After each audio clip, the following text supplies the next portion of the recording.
Kwa nini umekuja hapa?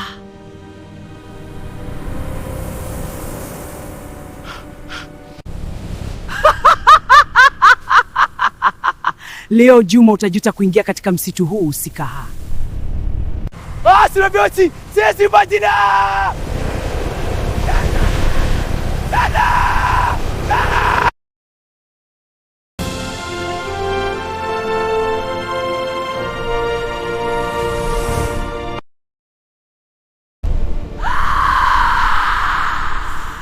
Leo lazima ufe, nataka damu yako. Ndugu mtazamaji, karibu kwenye The Book of Magic Stories. Tafadhali bonyeza alama ya kengele, subscribe, ili uwe wa kwanza kupata notification pale ambapo unaweka simulizi mpya. Niandikie kwenye comment section unasikiliza kutokea wapi. Niandikie kwenye comment section unatazama simulizi hii kutokea wapi. Karibu sana kwenye The Book of Magic Stories. Jina langu naitwa Ayubu Obedi. Sasa tuanze simulizi yetu.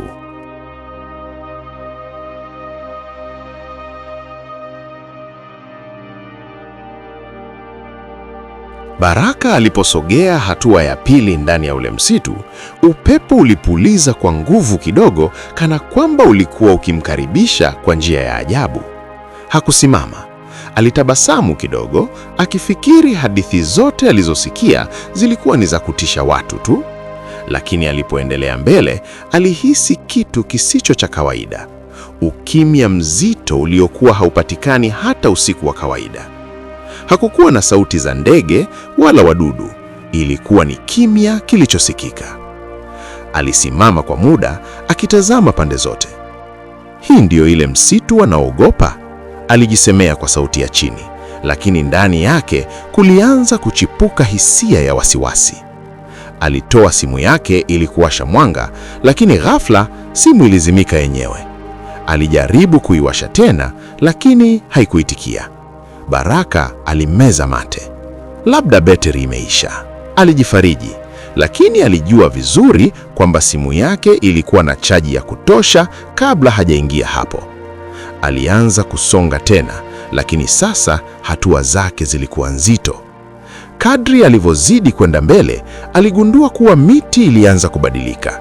Ilikuwa mirefu zaidi na matawi yake yalionekana kama mikono iliyoinyooka juu, ikingoja kushika chochote kilichopita chini yake.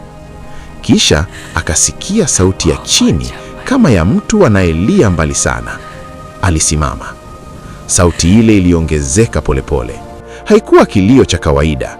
Ilikuwa ni kilio kilichochanganyika na maumivu na hasira. Baraka alihisi moyo wake ukianza kupiga kwa nguvu. Acha kujipa hofu, alijisemea, lakini sauti yake ilitetemeka kidogo. Alipojaribu kuendelea mbele, alihisi kama kuna mtu anatembea nyuma yake. Aligeuka kwa haraka, lakini hakukuwa na mtu. Lakini sasa alikuwa na uhakika hakuwa peke yake. Ghafla upepo ulisimama na kisha kimya. Baraka alihisi pumzi nzito karibu na sikio lake.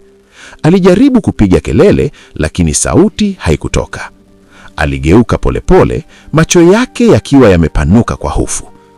Hakukuwa na mtu, lakini alipoangalia chini, aliona alama za miguu zikionekana ardhini, zikitokea mbele yake, kana kwamba kuna mtu asiyeonekana anayesogea. Baraka alirudi nyuma, akitetemeka. Hii si kawaida, alinong'ona. Kisha akasikia sauti nyingine, safari hii ikiwa wazi kabisa. Umekuja kama wengine. Baraka alitikisika. Sauti ile ilitoka kila upande, kana kwamba msitu wenyewe ulikuwa unaongea. Wengine kina nani? Alipaza sauti, akijaribu kujifanya jasiri. Hakuna jibu. Badala yake, kivuli kilionekana mbele yake. Kilikuwa kinatokea polepole kutoka kwenye ukungu. Kivuli hicho kilikuwa na umbo la mtu, lakini kilikuwa kimepinda vibaya, kama kitu kilichovunjika. Baraka alitaka kukimbia, lakini miguu yake haikusogea.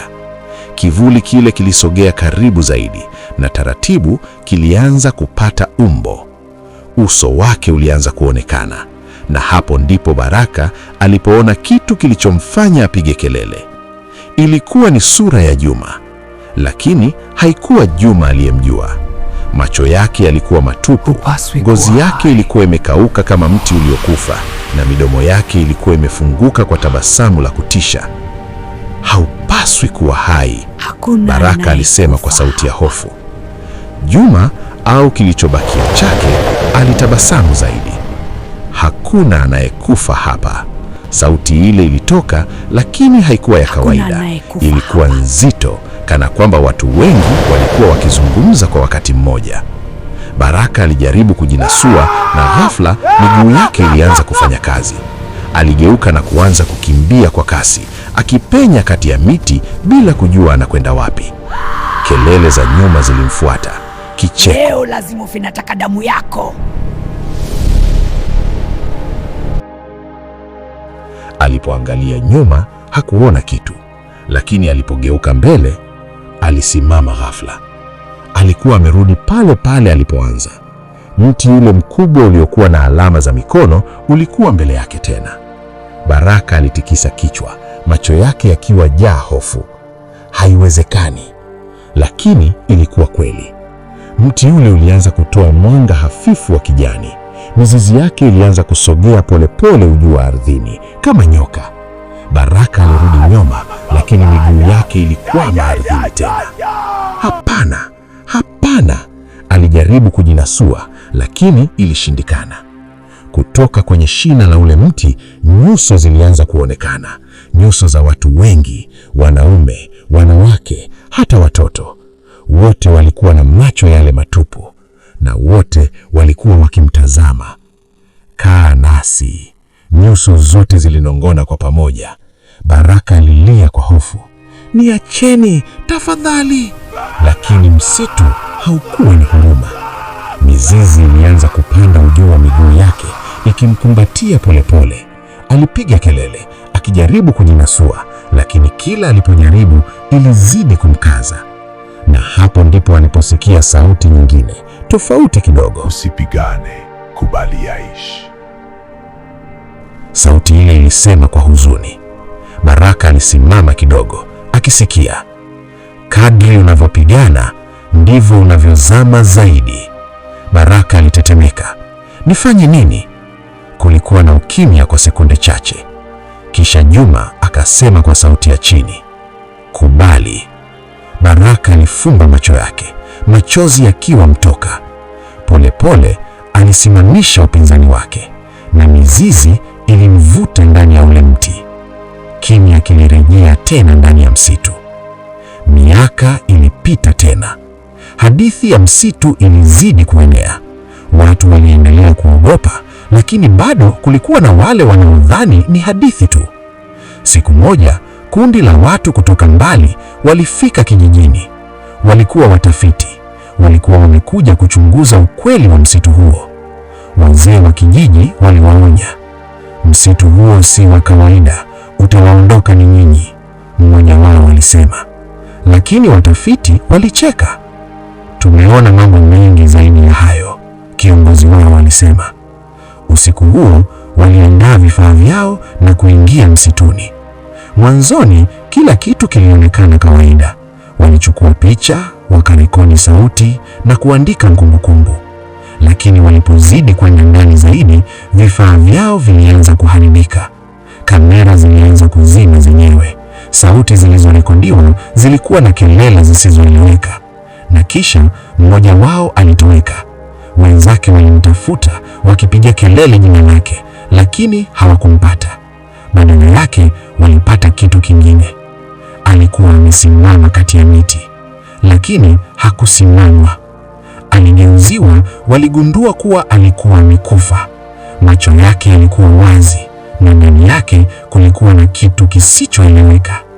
Hofu iliingia mioyoni mwao, lakini ilikuwa tayari. Msitu ulikuwa umeanza kuwachukua mmoja baada ya mwingine. Na usiku huo vilio vilisikika tena ndani ya msitu. Hadi leo hakuna anayejua kilichowapata wale watafiti, lakini kuna watu wanadai kwamba ukiingia ndani sana ya ule msitu Unaweza kuona nyuso zao kwenye ule mti mkubwa, wakikutazama, wakisubiri na wakikukaribisha.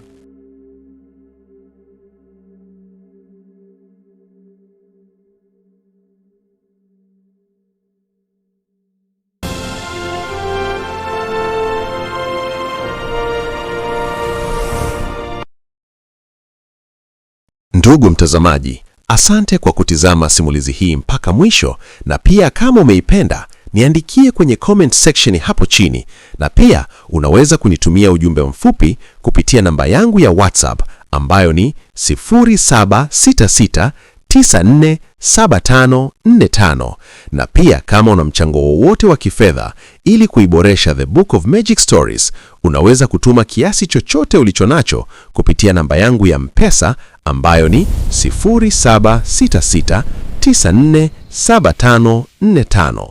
Jina langu naitwa Ayubu Obedi. Tukutane katika simulizi zifuatazo. Asante na kwa heri mpaka wakati mwingine tena.